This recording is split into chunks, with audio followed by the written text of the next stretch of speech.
Salut à toutes et à tous mes chers investisseurs CLF pour ce nouveau point de marché, le dernier point de marché du mois de juillet qui s'est achevé en fanfare. Et l'objet de ce point de marché, on va plus tourner autour de la microéconomie, puisque on, cette semaine, alors il y a eu des nouvelles macroéconomiques, notamment la Réserve fédérale, qui a annoncé une hausse de 75 points de base. Mais réellement, moi, ce qui m'a pas mal marqué cette semaine, et peut-être les médias en parlent moins, c'est vraiment les résultats des entreprises qui sont tombés en cascade. On a eu Microsoft, Apple, Amazon, Google. On a eu aussi LVMH côté français, où il y a eu Coca-Cola. Et les résultats ont été de très bonne facture, ont vraiment agréablement surpris les analystes. Alors, sans perdre de temps, on va attaquer les hostilités. Alors, je commence quand même par les disclaimers, donc il faut faire attention. Tout ce que je dis là, ce ne sont pas des conseils en investissement. J'attire votre attention que je vais aborder un produit financier qui m'intéresse et dans lequel je vais peut-être, voire sans doute investir, mais il faut surtout pas me suivre. Il faut surtout pas me suivre, parce que ce qui est bon pour moi n'est pas forcément bon pour vous. Alors, je commence par l'actualité géopolitique, économique et sanitaire. Alors, l'actualité géopolitique, c'est pas forcément ce qui a marqué le plus les esprits cette semaine. Alors, il y a eu des attaques ukrainiennes dans la région de Kherson. Alors, est-ce que c'est une véritable contre-offensive ukrainienne ou plutôt un coup d'éclat médiatique ou un coup d'épée dans l'eau? Voilà, donc je rappelle que les Ukrainiens qui ont été agressés par la Russie comptent énormément sur l'aide internationale pour renverser la situation. Donc, ils ont aussi besoin de montrer qu'ils sont capables d'avoir des résultats sur le terrain. Et voilà, alors est-ce que c'est un coup de bluff, ou est-ce que réellement ils montrent qu'ils sont en train de reprendre l'avantage sur les Russes afin d'inciter les Occidentaux à continuer à leur fournir des armes? Voilà, ça c'est une question. Moi, personnellement, je ne suis pas un géostratège, je n'ai pas forcément la réponse. L'actualité sanitaire, alors c'est l'OMS qui augmente sa vigilance contre la variole du singe, qui officiellement a fait des premiers morts en Espagne et au Brésil, je crois. Voilà. L'actualité macroéconomique, le FMI qui met en garde contre un risque de récession mondiale. Et c'est un risque qui est quand même à prendre très au sérieux, parce que les États-Unis ont annoncé un deuxième trimestre consécutif de baisse de leur PIB. Et la Chine, ça va pas du tout fort en Chine. Donc, il y a un vrai risque de récession mondiale. Mais bizarrement, les marchés voient ça comme une bonne nouvelle. Et puis, deuxième actualité macroéconomique, un rebond surprise de la croissance française au deuxième trimestre. Le PIB français est ressorti en hausse pour le deuxième trimestre. Alors attention, il s'agit d'une première estimation. Le chiffre est souvent fait objet de révision, et souvent même de révision à la baisse. Mais le marché, en tout cas surtout le CAC 40, a vu le verre à moitié plein. L'actualité monétaire, c'est bien sûr la Réserve fédérale qui a augmenté les taux de 75 points de base, mais qui a laissé sous-entendre en filigrane que la fin du resserrement monétaire serait assez proche. Jérôme Powell a laissé entendre, il a utilisé des mots comme souplesse par rapport à la croissance économique. Et ça, évidemment, les opérateurs ont interprété ça comme peut-être on voit le bout du tunnel de la hausse des taux aux États-Unis. Et en Europe, il y a eu Mario Draghi qui a été poussé à la démission. Donc ça a été déjà il y a 7 jours. Mais de nouvelles élections sont prévues en septembre en Italie, avec Fratelli Italia, donc parti plutôt de droite, quoi, qui est donné favori. Ça, c'est pas forcément bon pour la zone euro. Donc voilà un petit peu pour l'actualité globale. Alors, je vais faire un focus sur l'actualité microéconomique, sur les publications des entreprises. Et là, c'est ça qui a aussi enflammé en grande partie le marché, et qui a aussi été à l'origine de la surperformance du CAC 40 par rapport à d'autres indices. Alors, on commence.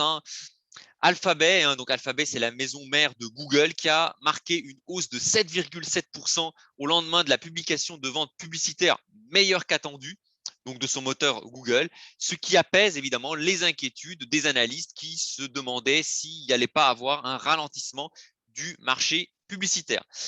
Microsoft, donc la firme de Bill Gates, qui a progressé de 6,7% après avoir dit anticiper une croissance à deux chiffres de ses revenus au terme de l'exercice fiscal actuel.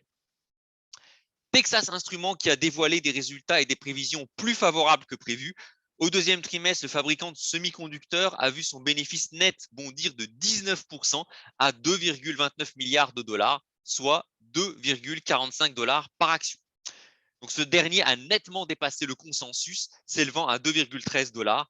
Texas Instruments a bénéficié du dynamisme de ses ventes, plus 14% à 5,21 milliards de dollars. Le marché était moins optimiste et visait plutôt 4,65 milliards de dollars.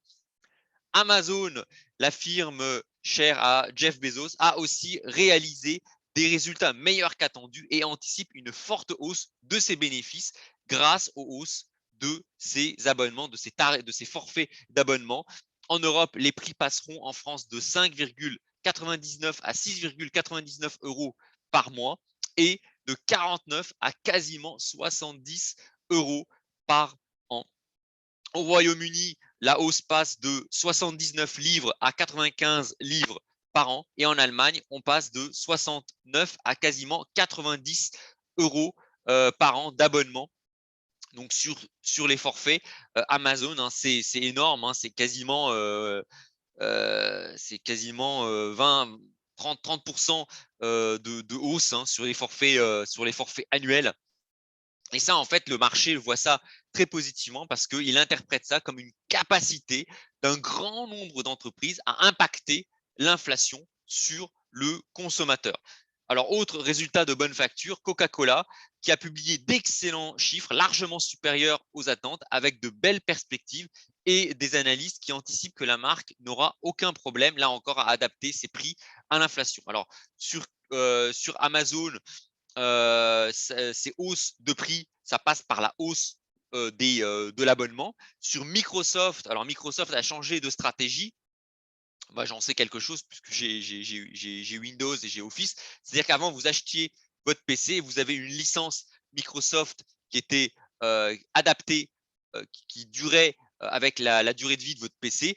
Aujourd'hui, Microsoft a changé de stratégie et a finalement obligé les utilisateurs à avoir des abonnements annuels. Donc, chaque année, vous êtes obligé de renouveler votre abonnement pour avoir accès à même ne serait-ce à Word, Excel, PowerPoint, etc. Donc ça, c'est une stratégie, justement, c'est la stratégie de l'abonnement mise en place par pas mal d'entreprises pour augmenter leur chiffre d'affaires. Alors, une autre stratégie, c'est celle de Coca-Cola et d'autres entreprises qui consistent en fait à réduire les, les volumes, en fait, à réduire la quantité de produits. Par exemple, tout bêtement, hein, si Coca-Cola réduit, par exemple, la taille de sa canette qui passe de 33 centilitres à 30 centilitres, bon, pour le même prix, bon, psychologiquement, c'est rien, hein, 33 centilitres, 30 centilitres, c'est rien. Bah, c'est une réduction de la quantité de 10%. À prix égal, ça revient à augmenter quelque part le prix unitaire de 10%. Donc ça, c'est une autre stratégie mise en place par les entreprises pour faire passer la douloureuse, hein, la pilule de l'inflation aux consommateurs. Alors on continue, hein, Air France KLM.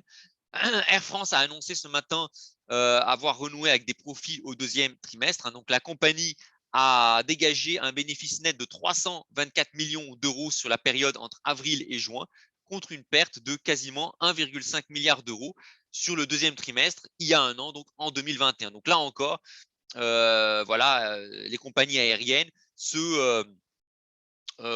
disons, profitent de l'après-Covid pour renouer avec les bénéfices. Alors, j'en ai pas parlé ici. Il y a aussi Ryanair qui a annoncé de très, très bons résultats aussi avec son PDG aussi qui s'est octroyé une augmentation, je crois, de 200%, 150% de son salaire.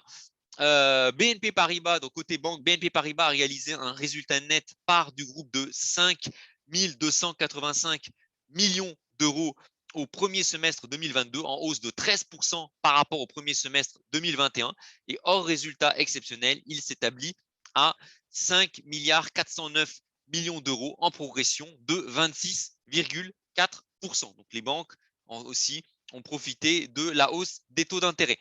Engie, donc GDF, l'ex-GDF, Engie publie un résultat net récurrent part du groupe des activités poursuivies de 3,2 milliards d'euros pour le premier semestre 2022 contre 1,3 milliard au 30 juin 2021, grâce à la forte croissance de l'EBIT et à la baisse du taux effectif d'impôt récurrent. Là encore, un nouveau bon résultat. Hermès, autre résultat, Hermès, donc Hermès International qui dévoile au titre du premier semestre 2022 un résultat net part du groupe en hausse de 40% à 1,64 milliard d'euros, ainsi qu'une rentabilité opérationnelle courante à son plus haut niveau historique à 42% contre 41% en juin 2021. Autre firme du luxe, L'Oréal, le chiffre d'affaires du groupe atteint 18,36 milliards d'euros au 30 juin 2022, à données publiées en croissance de 20,9%. Donc, à données comparables, c'est-à-dire à structure de taux de change identique, la croissance du chiffre d'affaires ressort à plus 13,5%. Donc, à la fin juin, la division des produits professionnels est en forte hausse de 14,3% et la division des produits grand public enregistre une croissance de 8%. Avec un deuxième trimestre en hausse de 9,1%. Donc là encore, la firme du luxe L'Oréal s'en sort très bien. On continue avec Apple qui a aussi présenté des résultats un peu meilleurs que prévu grâce à ses iPhones. La firme à la pomme a généré au troisième trimestre clos fin juin un bénéfice de 19,44 milliards de dollars, soit 1,20 $ par action, contre respectivement 21,74 milliards de dollars et 1,30 $ par action un an plus tôt. Le bénéfice par action a dépassé le 4 centimes, donc il a dépassé quand même le consensus des analystes Bloomberg. Autre résultat, ExxonMobil, donc le pétrole. Le titre ExxonMobil a monté de 2% suite à la publication de ce résultat au deuxième trimestre. Son bénéfice net est passé en un an de 4,69 milliards de dollars à 17,85 milliards de dollars. Alors là, on a multiplié ça par 3. Le bénéfice par action passe de 4,21 passe à 4,21 dollars contre 3,11 $ il y a un an. Et le bénéfice net ajusté par action, déduction faite donc des éléments non récurrents, passe à 4,14 $ contre 3,04 $ il y a un an. Donc évidemment, Exxon a pulvérisé les attentes des analystes. Orange, donc là on passe à la téléphonie, Orange annonce un résultat net de 1,47 milliard d'euros au titre du premier semestre 2022, en hausse de 4,07 milliards en données historiques et de 369 millions d'euros. Donc voilà pour Orange. Total, alors évidemment qui a fait la une des médias, bénéficiant d'un quasi doublement des prix du Brent sur le trimestre, conséquence notamment de la guerre en Ukraine. Total Energy a vu son résultat net ajusté atteint 9,8 milliards de dollars, soit un triplement d'une année sur l'autre. Je continue, Air Liquide. Donc Air Liquide publie un résultat net part du groupe de 1,3 milliard d'euros, soit les 6 premiers mois de 2022, donc en croissance de 5,3% et une marge opérationnelle de 16,1%, en recul de 1,9 points publié. Donc on a quand même une amélioration de 0,5 points hors effet énergie qui est lui aussi positif. Donc évidemment, on a eu de très très bons résultats et évidemment, tous ces résultats augurent de hausse de dividendes, hausse des cours des actions, hausse des salaires des cadres de dirigeants et évidemment des salaires des grands patrons. On a ce qu'on appelle une privatisation de tous ces gains-là. À l'inverse, on a eu une entreprise, une grosse entreprise qui part à contre-courant, c'est EDF. Donc, parmi les résultats les plus importants, EDF a annoncé une perte nette semestrielle à plus de 1,3 milliard d'euros. Donc, à comparer avec les 3,7 milliards d'euros sur le premier semestre 2021. Alors, pourquoi? Parce que EDF est obligé de vendre à ses concurrents à un prix qui est inférieur au prix du marché. Donc, forcément, si vous achetez 100 et que ça vaut 110, mais qu'on vous oblige à vendre à 80, ben forcément, vous êtes condamné à faire des pertes. Mais ce qui va se passer, hein, EDF va être nationalisé. Donc, évidemment, les pertes de EDF vont être finalement payées par le contribuable, par le payeur d'impôts. Donc là, pour le coup, on va socialiser les pertes. Donc on a privatisé, hein, tous les gains de ExxonMobil, Orange, Amazon vont être privatisés grâce notamment à la capacité de ces entreprises à répercuter l'inflation sur le consommateur. À l'inverse, une grosse entreprise, là, EDF, qui fait des pertes, bah, elle va être nationalisée, c'est-à-dire qu'on va socialiser les pertes, c'est-à-dire que ça va être ça va être nous, hein, les contribuables, qui vont payer les pertes du groupe. Et ça, évidemment, ça peut poser notamment de vrais problèmes en matière on va dire, de paix sociale, parce qu'évidemment, quand les gens voient l'argent qui est gagné, qui est engrangé par les grandes entreprises et dont les bonifications reviennent sous forme de dividendes aux actionnaires, sous forme de rachat d'actions aussi aux actionnaires, ou sous forme de plantureux bonus et plantureuses hausses de salaire aux dirigeants, forcément, ça peut créer, on va dire, du schmilblick parmi la population. Et je termine évidemment par le poids lourd du CAC 40. Hein. Alors, on n'en parle pas beaucoup, hein, les médias se focalisent sur Total. Alors, c'est vrai que Total a fait des très, très beaux chiffres, mais l'action qui a publié, l'entreprise qui a publié de très bons résultats, c'est LVMH. Donc, LVMH qui a fait état donc, mardi dernier d'une progression en rythme annuel de 28% de ses ventes au premier semestre, citant la forte hausse constatée en Europe et aux États-Unis depuis le début de l'année, qui a compensé la baisse des revenus en Chine liés aux restrictions sanitaires face au Covid-19. Donc, sur fond de reprise des activités sociales dans de nombreuses régions, le géant français du luxe a profité d'un solide rebond de la demande pour ses marques d'habillement haut de gamme en dépit du climat inflationniste. Donc ça, c'est plutôt une très bonne nouvelle, c'est-à-dire que visiblement, tout le monde ne prend pas l'inflation, ne souffre pas de l'inflation de la même manière. C'est qu'on a une grosse partie de la population qui subit les hausses des matières premières, les hausses d'essence, d'électricité, de gaz. Par contre, visiblement, on a une certaine catégorie de la population, notamment en Europe et aux États-Unis, pour qui le pouvoir d'achat augmente bien plus vite que l'inflation et qui ont les moyens d'acheter des produits, des vêtements de luxe de la marque LVMH, même s'il y a 10, 15, 20% de hausse de ces prix. Donc LVMH a annoncé, en fait, montre qu'elle est capable facilement de répercuter l'inflation sur sa clientèle. Alors, autre nouvelle qui est passée un peu plus inaperçue de LVMH, qui a énormément rassuré les actionnaires, les analystes, c'est la stratégie mise en place par Bernard Arnault. Donc, le groupe familial Arnault, hein, qui contrôle LVMH, envisage une réorganisation destinée à assurer la pérennisation du contrôle familial, hein, selon un document déposé auprès de l'autorité des marchés financiers, hein, donc l'AMF. Elle consisterait à transformer la société Agache SE, aujourd'hui constituée sous forme de société européenne, en une société commanditée par action, donc qui deviendrait Agache SCA, à l'issue de laquelle son capital social, aujourd'hui intégralement détenu par le groupe familial Arnault, demeurera intégralement détenu par ce dernier en qualité d'associé commanditaire. Donc Bernard Arnault serait désigné en tant que gérant commandité d'Agache SCA, une société par action simplifiée à capital variable.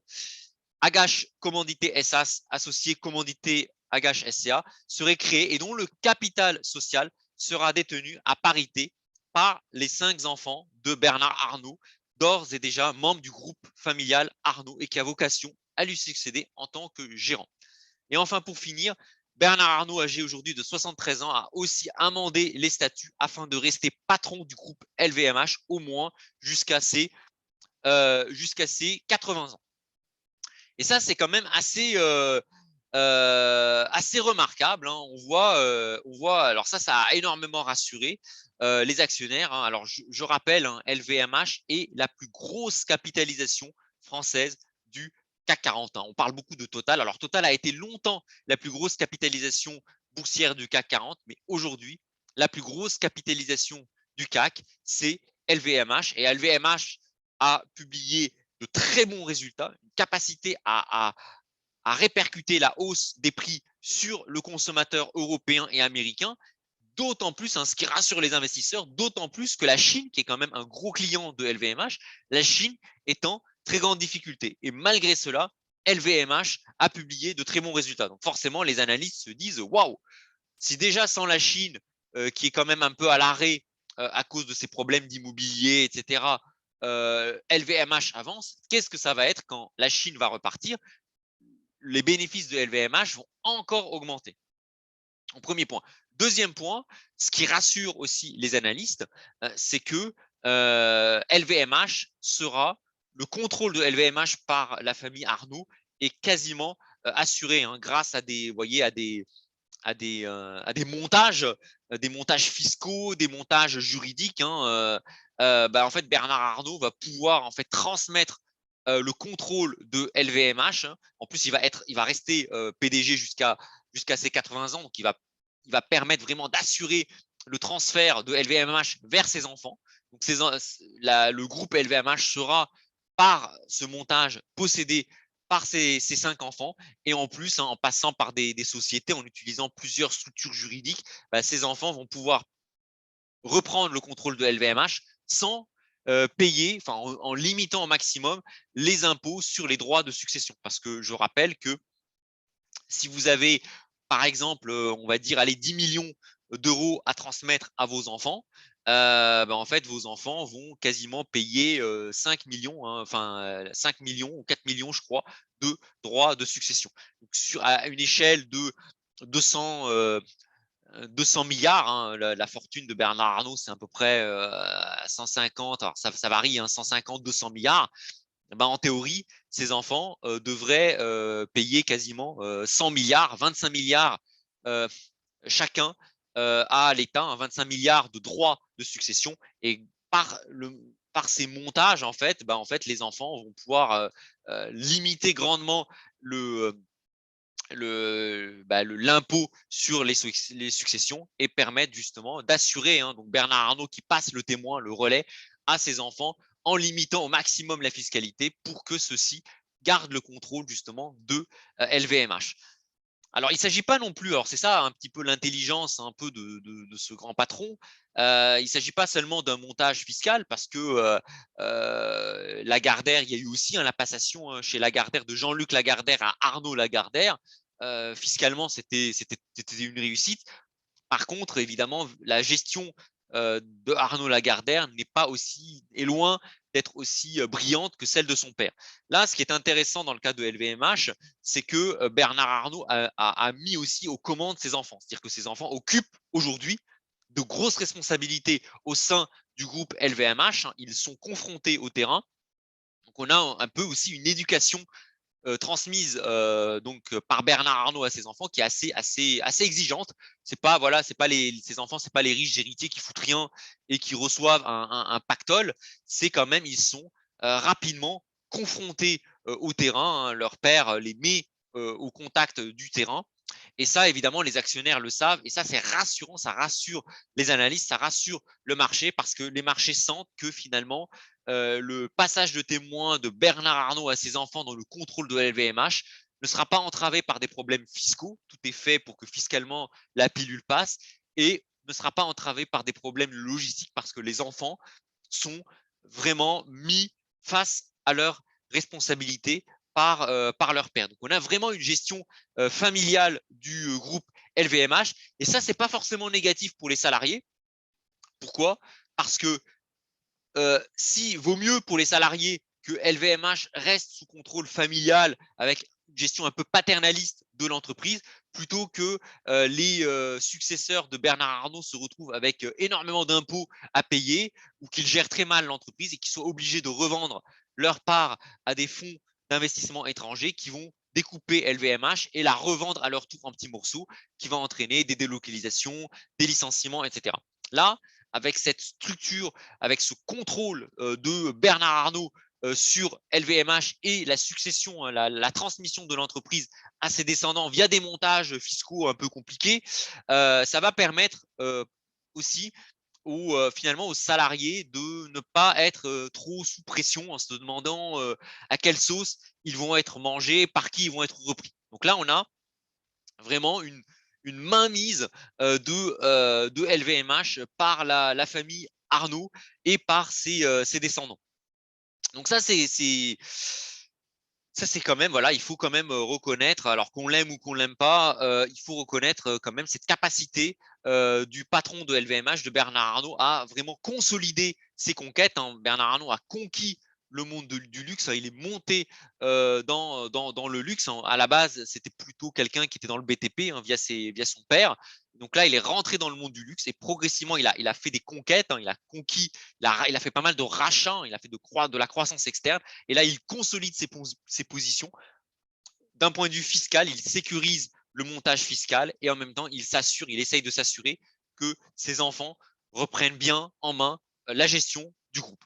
Et donc ça, c'est évidemment très positif. Alors évidemment, une partie de la population peut s'énerver, peut dire bah, il va rien laisser aux impôts. Alors effectivement, le patron de LVMH, qui est la plus grande fortune de France et la troisième, je crois, plus grosse fortune au monde, est en passe de pouvoir finalement transmettre tout son patrimoine à ses enfants en payant très très très très peu d'impôts. Et alors évidemment, une partie de la population va dire c'est bien, comme ça on va pouvoir garder LVMH dans le giron français, cocorico, mais une autre partie de la population, on va dire, c'est pas possible.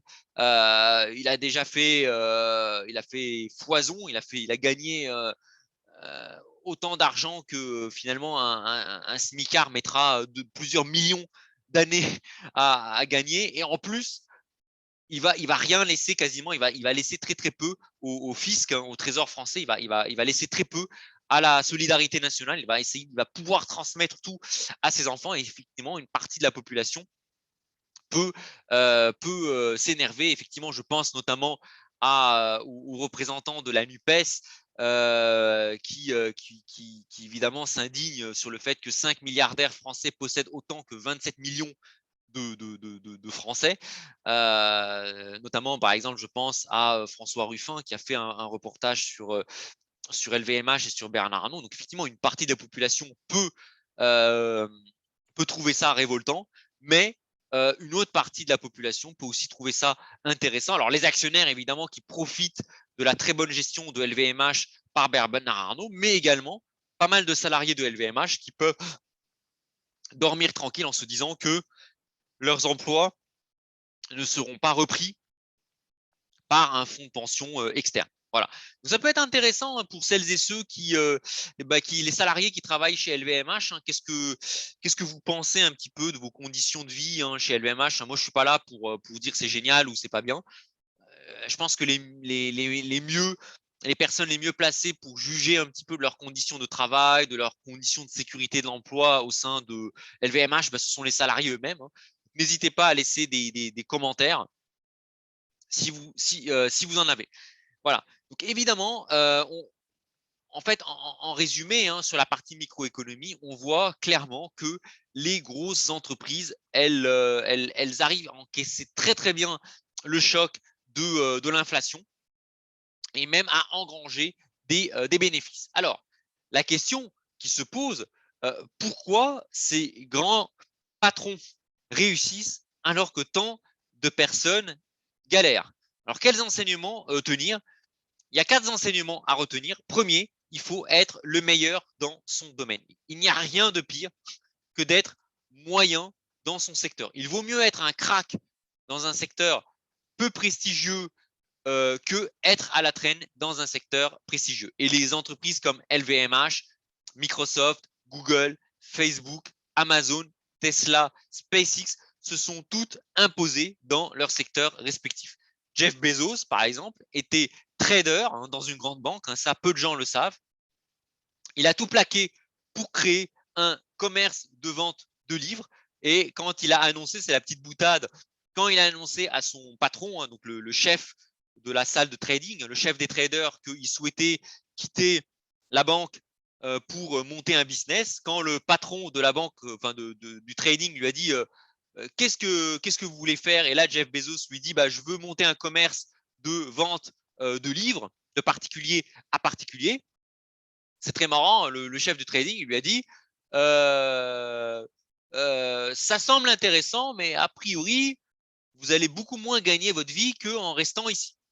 Évidemment, la suite de l'histoire, vous la connaissez, c'était le démarrage de Amazon. Évidemment, Jeff Bezos, il a dit je préfère être excellent, brillant dans ce que je fais en tant que visionnaire, en tant qu'entrepreneur, plutôt qu'être un trader moyen qui vivote au sein d'une grosse banque.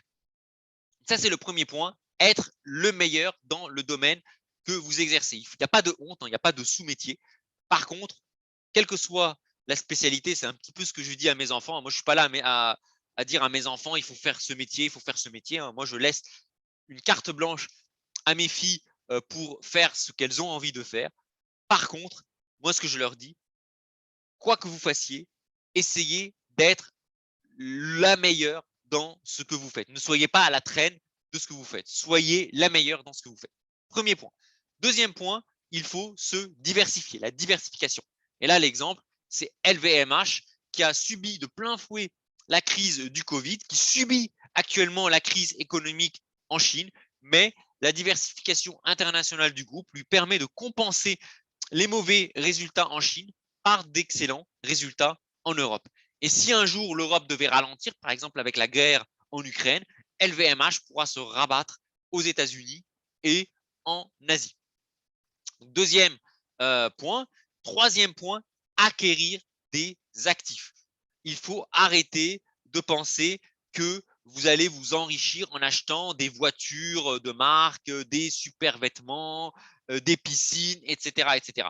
Tout ça, les piscines, les vêtements, les voitures, tout ça, ce sont des passifs. Ça vous coûte de l'argent. Ça ne vous fait pas gagner de l'argent. Ça vous coûte de l'argent. Et ce que ces grands patrons font, c'est qu'ils acquièrent des actifs.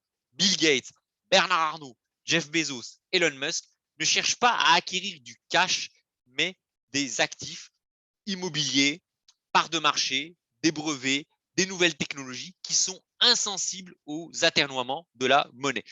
Aujourd'hui, par exemple, le plus gros exploitant agricole du monde, de la planète, c'est Bill Gates.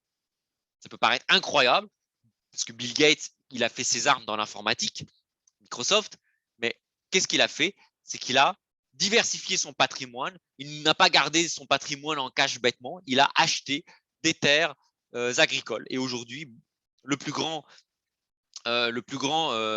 exploitant agricole de la planète, le plus grand propriétaire terrien de la planète, c'est Bill Gates. Donc ça, c'est quand même quelque chose d'important. Quelque chose d'important. Deuxième exemple, Bernard Arnault qui a acheté des yachts. On peut se dire, oh là, ça c'est un passif. Alors oui, effectivement, acheter un yacht pour se faire voir, pour se mettre en valeur, c'est un passif. Mais Bernard Arnault, il est malin. Il achète des yachts et qu'est-ce qu'il fait? Il met les yachts en location. Donc c'est une diversification du patron de LVMH qui propose des services de location de yachts à des personnes qui sont fortunées. Et donc, ce qui lui permet aussi de transformer un passif, à la base, c'est un passif, en actif. Évidemment, je peux continuer à rallonger un Jeff Bezos, par exemple, qui fait du tourisme spatial. Là encore, il se fait plaisir, il va dans l'espace, mais qu'est-ce qu'il fait? Il est en train de lancer un business qui propose à des personnes très riches de pouvoir aller ne serait-ce que quelques minutes, quelques heures dans l'espace. Donc, on voit un petit peu tous ces grandes fortunes, elles se diversifient, mais elles acquièrent des actifs, des brevets, des terres agricoles, des nouvelles technologies, des yachts de luxe que l'on remet en location, etc., etc., etc. Et enfin, dernier axe, dernier renseignement à retenir, avoir une vision à long terme. Et ça, ça, c'est ça un peu le paradoxe, c'est qu'on a d'un côté des salariés qui sont sous pression, à qui on demande de réaliser des objectifs à court terme. Vraiment, on est dans le court terme. Même moi, hein, moi, je suis salarié, bah, j'ai un point avec mon responsable chaque semaine. Chaque semaine, je fais un point avec mon responsable. Donc, on voit que d'un côté, le salarié, il est quelque part contraint d'avoir des objectifs à la journée, des objectifs de court terme. Et pendant ce temps, les grands patrons, eux, ils ont des visions à long terme. Et il faut avoir une vision à long terme. Et là encore, je donne l'exemple, hein, cette ci de Bernard Arnault, qui, ça fait des années et des années qu'il anticipe sa succession. Il dirige LVMH d'une main de fer et fait participer sa famille à son succès. Il sait qu'il n'est pas immortel et il a déjà anticipé les défis patrimoniaux, fiscaux, politiques et économiques que devront affronter ses 5 enfants. Et face à cette stratégie de Bernard Arnault de tout léguer à ses enfants pour minimiser ce qu'il y aura à reverser à la collectivité, aux impôts, on pourrait soit se révolter, hein, comme le montrent un petit peu les députés de la NUPES, soit essayer de répliquer sa stratégie à son humble niveau. Moi, par exemple, j'ai énormément étudié la stratégie de Bernard Arnault et je me dis, il y a moyen, à mon petit niveau, de répliquer sa stratégie. Et la stratégie, moi, que je compte mettre en place à mon niveau, ça va être une stratégie d'investissement en SCPI à démembrement viager. Alors attention surtout, ne vous lancez pas là-dedans. Je vais essayer de faire une vidéo là-dessus pour expliquer un peu les gros dangers, les gros risques de ce type de stratégie, mais également les bénéfices que ça peut apporter. Et ce type de stratégie s'adresse à une population bien précise. Les SCPI à démembrement viager, les deux, pour moi, hein, les deux avantages, hein, les deux axes, c'est un, transmettre, commencer à transmettre son patrimoine à ses enfants en limitant les impôts sur les successions, notamment. Ça, c'est le premier axe. Le deuxième gros avantage de cette stratégie, c'est accélérer la conquête de la liberté financière. C'est sortir rapidement, le plus rapidement possible du salariat pour devenir, on va dire, passer, pour changer de cadran, devenir plus un investisseur ou un entrepreneur plutôt qu'un salarié. Mais c'est une stratégie qui est quand même assez risquée et qui ne s'adresse qu'à une partie de la population. Donc j'en parlerai un peu plus hein, dans une vidéo. Alors peut-être si j'ai le temps, peut-être en début de semaine prochaine. Mais voilà, donc ça c'est cette stratégie. Alors ça fait plusieurs mois que j'y réfléchis et je me suis directement inspiré justement de ce que fait Bernard Arnault avec ses enfants et j'essaye de répliquer cette stratégie à moi-même et à mes enfants. Voilà. Donc voilà, donc ayez une stratégie de long terme. Donc les 4 enseignements que ces résultats de très bonne facture des entreprises nous envoient, alors que pourtant on est dans un contexte récessif, on est dans un contexte inflationniste, voire stagflationniste, et pourtant les entreprises, les grosses entreprises semblent très très bien tirer leur marron du feu. Et là encore, 4 enseignements à retenir. Hein. Je radote, je sais, je rappelle, mais c'est très important. Être le meilleur dans son domaine, exceller dans son domaine, donc, se diversifier, acquérir des actifs, hein, pas de passifs, que des actifs, et avoir une vision de long terme. Alors maintenant, je vais passer au marché, à ce qu'ont fait les marchés cette semaine. Alors, on commence par les taux. Les taux ont énormément baissé, hein, les taux continuent à chuter. Rien que pour la France, hein, les OAT français, on a déjà une baisse de 1%, 100 points de base par rapport au plus haut atteint. Là, cette fois-ci, c'est plus une correction. Là, on voit vraiment les taux qui continuent à baisser. Et ça, évidemment, ça va donner une très belle reprise de souffle au marché boursier. Idem aux États-Unis, hein, les taux aux États-Unis qui baissent. Alors, c'est moins spectaculaire qu'en France, mais on a des taux américains qui continuent à baisser, qui passent clairement sous la zone des 3%. Néanmoins, ce qui est inquiétant, c'est que cette fois-ci, on a une vraie inversion de la courbe des taux aux États-Unis. Cette fois-ci, l'intégralité de la courbe des taux aux États-Unis est maintenant inversée. Le taux 10 ans est inférieur au taux 2 ans de 15 points de base, ce qui est énorme. Cela signifie que plus on s'endette sur une maturité élevée et plus le taux baisse, aux États-Unis en tout cas. Ça, ce n'est pas du tout intuitif. C'est contraire même à l'idée de prime de risque qui augmente en fonction de la durée d'emprunt. Et cette anomalie, c'est un signe annonciateur d'une récession à horizon 12 à 18 mois. attention, les marchés rebondissent bien, on va le voir tout à l'heure, mais on a clairement un signal envoyé par la courbe des taux qui montre qu'on risque vraiment d'avoir une entrée en récession de la première puissance économique du monde. Alors sur les spreads, je vais passer très très vite, c'est pas passé grand chose. On a toujours des spreads entre la France et l'Allemagne qui sont autour de 50 points de base et des spreads entre l'Italie et l'Allemagne qui aussi autour de 200 points de base. Pourquoi? C'est que tous les taux ont baissé. C'est qu'on a des taux allemands qui ont baissé, des taux français qui ont baissé, des taux américains qui ont baissé, des taux italiens qui ont baissé. Donc tous les taux baissent en même temps. On n'a pas vraiment un mouvement sur les spreads, sur les écarts de taux entre les différents pays. C'est tous les taux qui baissent en même temps. Donc c'est pour ça que je n'ai pas grand-chose à dire sur les spreads. Sur le Forex, il n'y a pas grand-chose non plus à signaler. On a l'euro-dollar qui yoyote autour de 1,01, 1,02 dollars pour 1 euro. Pareil entre la livre sterling et l'euro qui se stabilise autour de 84 centimes. Et l'euro par rapport au franc suisse qui yoyote aussi en dessous de la parité avec le franc suisse. Donc, pas grand-chose à noter au niveau du Forex cette semaine. Alors, sur les actions, c'est là où je vais m'attarder un peu plus sur les actions.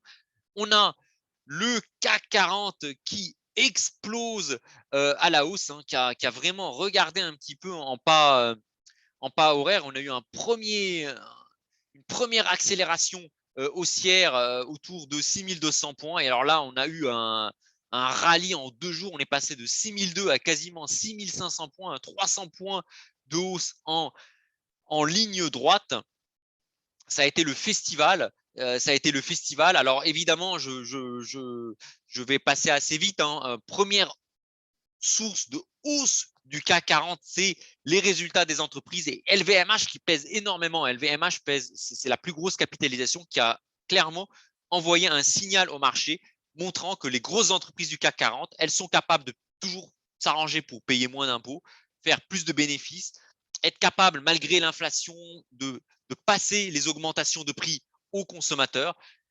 Cette capacité à se diversifier, et ça, évidemment, le CAC 40 a salué, les analystes ont salué ces performances exceptionnelles de ces entreprises.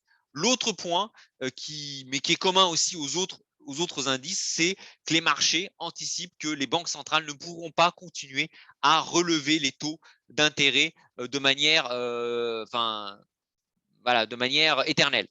On approche de la fin du resserrement monétaire et c'est ce qui explique aussi une partie de la hausse du CAC 40. Donc le CAC 40 a pulvérisé, vous voyez, cette résistance baissière qui était en place depuis le début de l'année 2022. Il a carrément pulvérisé. Il n'a même pas cherché à consolider, à corriger. Il a cassé ça comme dans du beurre. Il a pulvérisé aussi la zone des 6400 points, qui est une zone très importante parce que c'est une zone en fait qui avait été un gros support à l'époque, qui est devenu une grosse résistance. Et là, il l'a cassé, mais très facilement. Et là, il se dirige, la prochaine grosse zone de résistance. Alors là, qui ne sera pas facile à franchir, ça va être la zone des 6600 points.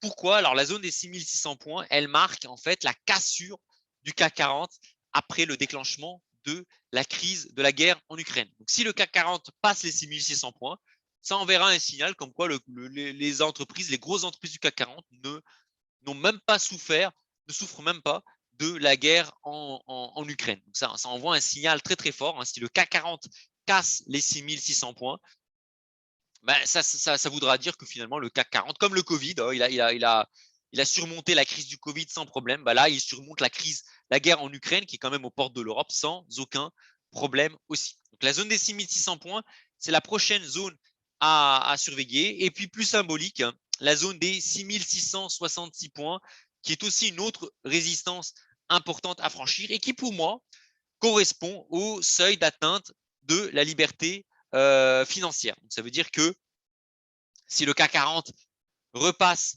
les 6666 points, mon coefficient de liberté financière repassera la zone des 100%. Ça voudrait dire que je pourrais, au-dessus de 6666 points, me passer de mon salaire. C'est-à-dire qu'en gros, le salaire, pour moi, je pourrais à nouveau, si le CAC 40 redépasse les 6666 points, redevenir libre financièrement. Pourquoi? Parce que j'ai une stratégie, hein, c'est un peu le conseil que je vous donne, que j'applique à moi-même, c'est que j'investis dans des actifs. J'évite d'avoir des dizaines et des dizaines de milliers d'euros, des centaines de milliers d'euros en cash qui subissent de plein fouet l'inflation. J'investis toutes mes ressources dans différentes classes d'actifs justement pour résilier, pour être résilient par rapport à l'inflation. Et là encore, je m'inspire de ce que font Jeff Bezos, Bernard Arnault, Bill Gates, etc. À mon humble niveau, bien évidemment, mais c'est un petit peu, c'est ce que je fais. Et donc, du coup, je profite de la remontada des indices boursiers. Et si le CAC repasse les 6666 points, alors je deviendrai libre financièrement. Donc, ça voudrait dire que mes revenus passifs couvriront l'intégralité de mes dépenses et donc le salaire, ça sera en option. Alors, cette hausse, je rappelle, cette hausse est tirée en grande partie par le luxe. Alors, le CAC 40 revient à peine 10% de pertes depuis le début de l'année et à peu près à 15% de ses records historiques. Mais LVMH, qui est la première capitalisation du CAC 40, n'est plus qu'à 7% de ses niveaux au 31/12/2021. Donc, regardez, vous voyez LVMH, épaule, tête, épaule, avec record historique à 758 € l'action. Ensuite, on a eu la baisse de LVMH et là, on a eu la remontada de LVMH, LVMH qui explose à la hausse et qui, pour le coup, LVMH revient à ses niveaux d'avant la guerre en Ukraine. Pour Bernard Arnault, la guerre en Ukraine, c'est du passé. Alors, on va avoir des millions, des dizaines de millions de Français qui vont maintenant supporter le prochain hiver, qui vont se demander comment se chauffer le prochain hiver, qui va subir du plein fouet la crise ukrainienne avec l'inflation. Pour le patron de LVMH, pour Bernard Arnault, ça y est, la guerre en Ukraine, les pertes liées à la guerre en Ukraine sont effacées et LVMH file tout droit vers les 700 € l'action. LVMH n'est plus qu'à à peine 10%, 9% de son record historique. On voit bien, et c'est ce qui explique en grande partie la performance du CAC 40. Alors, sur les États-Unis, le rebond a aussi été très, très fort aux États-Unis, sur le Dow Jones, mais moins spectaculaire que le CAC 40. Visiblement, Amazon, Microsoft, qui ne sont pas à plaindre, mais supportent moins, enfin rebondissent moins par rapport à la crise, suite à la crise, que LVMH qui vraiment supporte, qui profite même de l'inflation pour répercuter à la hausse ses prix sur une clientèle haut de gamme. On voit que certes le Dow Jones remonte, mais moins que le CAC 40, cocorico, peut-être à ce rythme-là, d'ici la fin de l'année, en relatif, peut-être que Bernard Arnault va redevenir la première fortune du monde, première fortune mondiale, justement par sa résilience et même le fait de la capacité à rebondir par rapport au contexte inflationniste actuel. Alors, le Dow Jones a très, très bien rebondi, il avance très, très bien, mais contrairement au CAC 40, il reste encore dans son canal baissier. Il est encore à 13-14% de son niveau de clôture au 31/12, alors que le CAC 40, il est en dessous de 10%. Donc, le CAC 40 pourrait passer dans le vert sur l'année bien avant le Dow Jones. Le Dow Jones n'est pas encore sorti de son canal baissier. Même chose pour le Nasdaq. Le Nasdaq qui a très, très bien rebondi également, mais qui reste encore, qui n'a pas encore franchi la borne haute du canal baissier. Il lui faudra franchir la zone des 13 000 points. Donc, si le Nasdaq franchit la zone des 13 000, 13 500 points, ça sera très bon signe pour le Nasdaq. Mais pour le moment, le Nasdaq reste encore dans son canal baissier. Alors, sur le Nikkei, un peu comme le CAC 40, a réussi à casser sa zone, sa résistance baissière. Pour confirmer, il lui faudra franchir la zone des 28 500 points qui a été testée à 2 reprises, en mars puis début juin. Donc là, il va falloir, ça va être un gros morceau pour le Nikkei, il va falloir que l'indice japonais casse la zone des 28 500 points pour renverser la tendance. Alors, alors là, pour le coup, à contre-tendance, hein, c'est les indices chinois qui subissent une grosse déroute, hein. La bourse chinoise qui accuse une baisse de 10% sur les 2 dernières semaines. Alors, en pas hebdomadaire, hein, sur le très très long terme, si on part des années 2000-2010, on est encore sur un trend haussier, hein. On voit la zone de support en pas hebdomadaire qui tient. Par contre, en pas journalier et en pas horaire, surtout, on est en très forte tendance baissière, hein. Je rappelle que les indices chinois, la bourse chinoise avait réussi il y a encore 2 semaines à franchir la zone des 15 000 points. Et là, on chute lourdement. On est à 13 670 points, hein. Donc, les indices chinois qui rechutent fortement.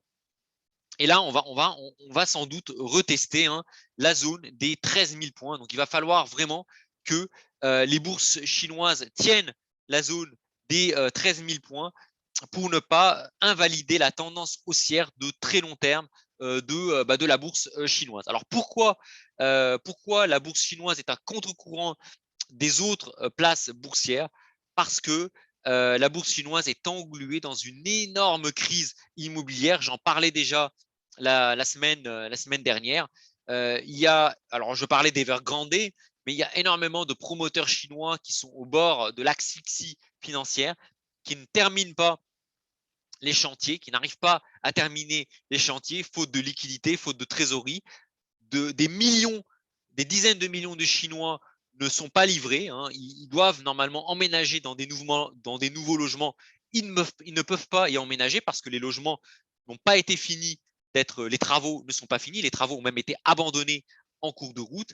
Du coup, ces millions de Chinois, en réaction, ont décidé d'arrêter de payer leur crédit immobilier. Pourquoi payer un crédit immobilier sur un bien dans lequel on ne peut même pas loger? Et donc, du coup, beaucoup de banques chinoises sont aujourd'hui en grande difficulté à cause des contribuables chinois qui eux-mêmes sont en difficulté, qui ont arrêté de payer leur crédit, à cause de promoteurs immobiliers chinois qui eux-mêmes sont en difficulté, n'arrivent pas à finir les travaux. Donc, on a un vrai problème de crise immobilière en Chine. Alors ça, les marchés américains, européens s'en fichent complètement. Mais attention, cette crise, pour le moment circonscrite à la bourse chinoise, pourrait, par contagion, provoquer de sacrées secousses sur les marchés si on n'y prend pas garde. Alors par contre, pour la bourse indienne, c'est génial. Alors la bourse indienne, c'est la bourse qui surperforme tout. Alors s'il y a un marché qui surperforme encore le CAC 40, c'est l'Inde, qui est quasiment à quelques encablures, hein. L'Inde n'est plus qu'à 2 ou 3% de ses records historiques, hein. Regardez le record historique ici à 25 points, 25 000 points. Et là, on voit la bourse indienne qui est quasiment sur le point de revenir à ses plus hauts niveaux historiques. Et c'est tant mieux pour moi, parce que pour le coup, moi, j'ai pas fait une bonne affaire. J'ai acheté la bourse indienne au plus haut historique. Tout simplement, j'ai acheté des actions indiennes au plus haut historique, à 25 000. Et ça, j'ai pas été, voilà, bon, j'ai pas fait forcément une très bonne affaire, mais heureusement pour moi, la bourse indienne rebondit très très fortement et pourrait casser à la hausse ses précédents records historiques, ce qui sera très très bon pour mon portefeuille personnel. Sur l'Afrique du Sud rebondit aussi, hein, comme toutes les autres bourses, à part la Chine, rebondit fortement cette semaine. On a cassé la zone des 60 000 points, mais pour confirmer, il va falloir casser la moyenne mobile des 100 jours, hein. Il va falloir la casser. Si on casse la moyenne mobile des 100 jours, ça sera très très bon signe pour la bourse sud-africaine. Et je termine par le Brésil, qui a aussi très bien rebondi cette semaine, qui refranchit à la hausse les 100 000 points. Par contre, la bourse brésilienne sous-performe quand même les autres places, hein. Regardez, au Brésil, on n'est pas encore revenu au niveau d'avant crise du Covid. On est encore en dessous du début de la crise du Covid, alors que si vous voyez le CAC 40, le Dow Jones, le Nasdaq, le Nifty, le Nikkei, on est très largement au-dessus des niveaux pré-Covid, hein. Au Brésil, on est encore un peu en souffrance. Mais on a quand même eu une belle semaine sur les actions brésiliennes. Alors, je termine sur les actions. J'attaque maintenant les métaux précieux, hein, autre grosse belle surprise de la semaine. Les métaux précieux, l'or qui a très bien rebondi, hein, qui a sauvé les meubles sur la zone des 1600, 1670, 1680 points. Hein. Donc là, on a un très fort rebond cette semaine, hein, en pas horaire. Si on se place en pas hebdomadaire et en pas journalier, on voit que il fallait surtout pas casser cette ligne de coup, hein, parce que regardez, on a eu un premier top suite à la crise du Covid, une rechute sur 1670 points, un deuxième top suite au déclenchement de la crise ukrainienne et une rebaisse vers le plancher atteint durant la crise du Covid. Donc là, il fallait surtout pas enfoncer ce niveau, parce que si on enfonçait ce niveau, alors là, on allait directement vers les 1500 dollars l'once. On avait un risque de chute de l'or de quasiment 20% supplémentaire. Donc l'or a très bien rebondi. On a même réussi à refranchir très vite les 1700 dollars l'once, puis les 1750 dollars l'once. Par contre, attention, l'or n'est pas tiré d'affaire. Pour cela, il va lui falloir franchir les moyennes mobiles à 20 semaines et à 100 semaines. Hein. Regardez, à moyen terme, l'or reste baissier. Il va falloir franchir ces lignes rouges et vertes. Hein. Il y a deux grosses zones à franchir pour l'or, la zone des 1800 dollars l'once et la zone des 1850 dollars l'once pour repasser au moins positif sur l'or, au moins neutre, parce que pour le moment, on a toujours une tendance dégradée sur l'or, mais on a quand même eu un très bon rebond. Et je continue sur l'argent. L'argent, très bon rebond extrêmement puissant, extrêmement appuyé, qui est passé de 18,2 dollars l'once à 20,3 dollars l'once, 10% de hausse sur la semaine. C'est tout simplement énorme. On a cassé quand même le seuil psychologique à la hausse des 20 dollars. Moi, j'y croyais plus, hein, personnellement, j'y croyais plus. J'étais même en train de me demander comment renforcer mes achats sur l'argent à 17 dollars. Moi, je voyais l'argent enfoncer la zone des 18 dollars. Donc, je m'apprêtais à renforcer encore mes positions à 17 dollars. Finalement, l'argent est remonté. Mais attention, la configuration sur l'argent reste en pas hebdomadaire, reste encore dégradée. On est encore en tendance baissière. Et pour revenir dans la zone de neutralité, il faudra que l'argent revient au-dessus des 22, 21 et au-dessus des 22 dollars l'once pour au moins revenir neutre sur l'argent. Et là, on a encore, hein, les moyennes mobiles 20 semaines, 50 semaines et 50 semaines qui font office de résistance. Donc, on a encore énormément de résistance à franchir. Alors, il y en a une première qui a été franchie, c'était les 20 dollars. Maintenant, il y a les 21 dollars, les 22 dollars et ces trois moyennes mobiles à franchir pour enfin revenir neutre sur l'argent. Donc, l'argent a fait une très belle semaine, 10% de hausse, mais c'est pas encore gagné. Il y a encore de nombreux obstacles à franchir. Alors, je continue. Le palladium, ça a été une belle semaine, hein, avec une hausse de 5% sur le palladium. Mais là encore, hein, on n'est pas encore tiré d'affaire. Il y a les moyennes mobiles des 50 et surtout des 100 semaines à franchir. Sur le platine, c'est une évolution décevante, hein, cette semaine, qui a remonté certes de 2%, mais par rapport aux 20% de hausse par rapport aux 10% de hausse sur l'argent, le platine ne fait pas le figure avec une remontée de seulement 2% et qui reste très bas. Hein. Le platine reste englué très en dessous des 1000 dollars l'once. Donc voilà un peu pour les métaux précieux, qui a été aussi une très bonne semaine sur les métaux précieux. Et là, je vais passer très vite, hein, sur les matières premières. Il n'y a vraiment pas grand chose à noter. Le pétrole qui fait du surplace, le gaz naturel qui est toujours qui reste assez élevé, hein, autour de 8000, 8500. Le cuivre, un petit rebond sur le cuivre, mais pas grand chose à noter. Pareil pour le nickel, le blé qui a retrouvé ses niveaux de crise d'avant la crise ukrainienne, mais qui ne fait plus grand chose depuis. Pareil pour le maïs. Et je termine par les cryptos. Pas grand-chose sur les cryptos. Le Bitcoin qui a tenu, qui a bien rebondi il y a 10 jours sur la zone des 22 000 dollars et qui aujourd'hui consolide autour des 23 000, 24 000 dollars le Bitcoin. Pareil pour l'Ethereum qui est au-dessus de 1500, 1700 dollars l'Ethereum.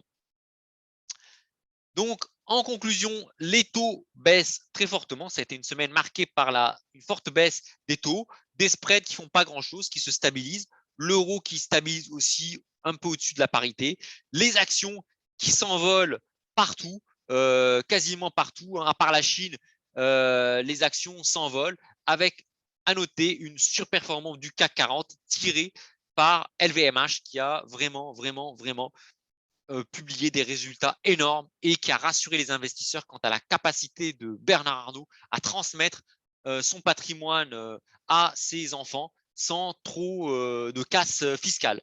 Les actions chinoises qui inquiètent, avec la crise immobilière qui est loin d'être terminée, les métaux précieux qui remontent fortement. Je ferai une analyse sur les anticipations macroéconomiques lors du prochain point. Ce point-là a été très orienté micro, notamment sur les stratégies d'entreprise pour faire passer la pilule de l'inflation aux consommateurs et par la stratégie de LVMH pour limiter, pour transmettre le fleuron aux enfants en payant le moins d'impôts possible. Et ça, évidemment, ça a été salué par les marchés. Voilà. Je termine. Donc, les énergies matières premières qui se stabilisent et les cryptos qui prolongent le rebond d'il y a 10 jours. Alors, je vais terminer cette vidéo par un focus sur mon portefeuille personnel. Alors, au niveau de la réalisation de plus ou moins value, j'ai renforcé légèrement mes positions sur les actions. J'ai allégé un peu mon portefeuille en crypto. Voilà, les cryptos, je préfère pas non plus être trop exposé sur les cryptos. Je pense qu'il y a mieux à faire aujourd'hui que les cryptos. Alors, je reste investi en crypto, mais il y a quand même d'autres choses intéressantes à investir. Et j'ai investi justement sur les obligations souveraines britanniques et allemandes afin de diversifier mon portefeuille obligataire. Au niveau de la réalisation de plus-value, pas grand-chose. Vous voyez, je suis flat sur la semaine. Alors, au niveau de mon portefeuille, actuel, donc on a les compartiments actions et obligations qui repassent dans le vert. Donc, mon portefeuille repasse dans le vert sur les actions et sur les obligations. Par contre, évidemment, je reste quand même dans le rouge au niveau des métaux précieux, des matières premières et des cryptos. C'est pour cela que j'ai quand même allégé mes positions sur les cryptos. J'ai pris une partie de mes moins-values, on va dire, sur les cryptos. Tant pis. Voilà, je préfère. Peut-être que le Bitcoin va aller à 50 000 tout en ligne droite. Bah, tant pis. Je repasserai quand même dans le vert parce que je suis quand même exposé aux cryptos, mais j'ai préféré alléger mon exposition aux cryptos et j'ai renforcé légèrement mes expositions en obligations et en actions. Alors, la performance totale de mon portefeuille, ça a été génial. Ça a été une très belle semaine pour moi, avec des pertes, parce que je suis quand même en moins-value depuis le début de l'année. Par contre, mes pertes ont été divisées par 2, voire même plus, puisque la valeur, la plus-value, enfin la moins-value totale de mon portefeuille passe de moins 5,75% à seulement moins 2,25%. En montant, j'étais à 23 500 et des brouettes et je passe à 24 445 €. Donc, je ne suis plus qu'à 2,22% avant de retrouver mes niveaux, enfin avant de repasser dans le vert depuis le début de l'année. Donc ça, c'est très, très bien. Évidemment, ça, c'est en grande partie lié à la hausse de l'argent, la hausse de l'or et la hausse des marchés américains et européens et aussi indiens. Alors, autre chose très intéressante, c'est le ratio de latence. Ce que j'appelle le ratio de latence, c'est le poids, le ratio entre mes moins-values, enfin entre mes plus-values par rapport aux moins-values et aux plus-values en valeur absolue. C'est le ratio de la latence et j'ai un stock de plus-value latente qui remonte, qui fait x3, qui passe de 100 € à 323 €. Donc, j'ai potentiellement 323 23 € de plus-value latente que je peux réaliser. Donc ça, c'est très intéressant, c'est que je suis en train de me reconstruire un stock de plus-value latente que je peux réaliser.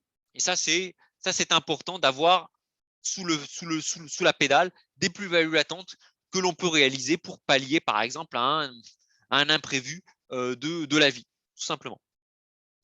Et pour ce qui est de la marge, la marge pour le moment, voilà, je suis toujours à un taux de marge disponible de 88%. Et ça, c'est très très bien parce que ça envoie un signal comme quoi j'ai du cash, j'ai du levier, je peux faire appel au cash et au levier du crédit pour re-rentrer sur les marchés si on a une nouvelle jambe, une nouvelle grosse jambe baissière, notamment sur les actions et les matières premières et les métaux précieux. Voilà. Donc très bonne semaine pour moi avec voilà un portefeuille qui passe de moins 5,75% à moins 2,25%. Là, si je refais une semaine comme ça, ben, je serai à nouveau dans le vert depuis le début de l'année. Là, je vous montre un peu l'évolution de ma performance totale. On part de zéro. J'étais positif. J'ai bien encaissé le choc de la crise en Ukraine. Ensuite, j'ai perdu. J'ai baissé progressivement à cause notamment de la baisse des actions, de la hausse des taux, de la baisse des cryptos et surtout de l'effondrement des matières premières et des métaux précieux. Et puis là, je rebondis très fortement et j'espère évidemment que ça va se poursuivre. Et enfin, je termine ce point de marché par un petit aperçu de mon allocation d'actifs. J'aime bien ce graphique parce que ça vous montre un peu une cartographie de mes expositions. Donc, j'ai diversifié mon portefeuille obligataire. J'ai toujours pas mal d'OAT françaises, des obligations françaises. J'ai des obligations indexées inflation, des obligations italiennes, américaines, anglaises et allemandes. J'ai toujours mon portefeuille actions que j'ai renforcé avec une exposition un peu plus forte sur le Dow Jones, du S&P, du Nasdaq, de l'Inde. J'ai bien fait d'avoir allégé mon exposition à la Chine. Quand les indices chinois ont tapé les 15 000, j'ai allégé, j'ai vendu une partie de mes positions. Grand bien m'a pris. Voilà. J'ai toujours une forte exposition sur les métaux précieux, notamment sur l'or et l'argent. Mon exposition aux matières premières qui reste inchangée. J'ai allégé mes expositions sur les cryptos et j'ai toujours une exposition en Forex, notamment sur un panier de devises contre l'euro pour me diversifier par rapport au risque que je prends sur mes investissements en euros, parce que je suis européen et chaque fois que l'euro baisse, c'est autant d'inflation importée pour nous. Et donc, du coup, j'achète, je me suis fait un petit portefeuille de devises extra zone euro qui pourra, disons, être résilient si jamais il y a beaucoup d'inflation importée en Europe et une nouvelle baisse de l'euro. Ce petit portefeuille Forex pourra me générer des plus-values. Voilà un petit peu pour ce point de marché qui a été là encore assez long, très orienté microéconomie. Moi, j'aime bien parler de la macro, j'aime bien parler de la géopolitique, parler aussi de la situation sanitaire. Chaque point de marché a une orientation. Ce point de marché, je voulais vraiment l'orienter d'un point de vue microéconomie, ce qu'ont fait les entreprises. Et vous voyez que derrière ce que disent les médias, c'est la catastrophe, c'est l'inflation, c'est ceci, c'est cela. Vous voyez qu'il y a un grand nombre d'acteurs, de grosses entreprises qui tirent très très bien leur marron du feu. Et vous avez certains patrons qui clairement qui arrivent à très très bien naviguer dans ce contexte de très incertain entre la crise sanitaire qui est à peine terminée, qu'arrive la crise ukrainienne, sans parler de la variole du singe, on ne sait pas trop ce que ça va donner aussi, mais on a quelque part des grands patrons, des Bernard Arnault, des Jeff Bezos qui sont capables de gagner de l'argent, de faire du profit malgré la situation actuelle. Alors, est-ce qu'il faut se révolter, les clouer au pilori ou au contraire les admirer? Bon, moi, sur cette chaîne, vous savez, j'ai pas la prétention de refaire le monde, de faire la révolution. Vous savez, moi, je suis un petit investisseur avec son petit bâton de pèlerin. Moi, ma philosophie, c'est d'essayer de s'inspirer, de comprendre un peu ce que font tous ces PDG, tous ces patrons, tous ces investisseurs pour essayer de répliquer un petit peu ce qu'ils font, chacun à son niveau. Voilà. Bah, écoutez, en tout cas, je termine cette vidéo. Je vous souhaite un bon week-end, de bonnes vacances si vous avez la chance d'être en vacances. Moi, je pars dans un peu moins d'une semaine pour 3 semaines de tour de road trip en Italie avec ma compagne et mes enfants. Ça va être l'occasion pour moi de souffler. J'espère vous refaire au moins une ou deux vidéos avant mon départ. Et puis voilà, notamment, il y a 2 vidéos que j'aimerais faire. Est-ce que je pourrais les faire? Je ne sais pas. Une vidéo sur la stratégie que je souhaite, moi, mettre en place pour accélérer mon atteinte de la liberté financière et transmettre du patrimoine à mes enfants. C'est la SCPI à démembrement viager. Voilà, je souhaite vous présenter un petit peu cette stratégie. Et puis un autre point de marché, peut-être en milieu de semaine prochaine, pour parler un peu plus de macroéconomie et de politique monétaire. Voilà, bah écoutez, je vous souhaite une agréable week-end, une bonne semaine, bon courage si vous êtes dans les transports, parce qu'ils annoncent encore une nouvelle vague de chaleur en région parisienne et en France notamment. Et puis, bah, si vous êtes les pieds dans l'eau en vacances, bah, bonnes vacances, profitez bien. Voilà, bah, écoutez, à bientôt, je vous souhaite bonnes vacances et espère vous retrouver très bientôt. Salut tout le monde.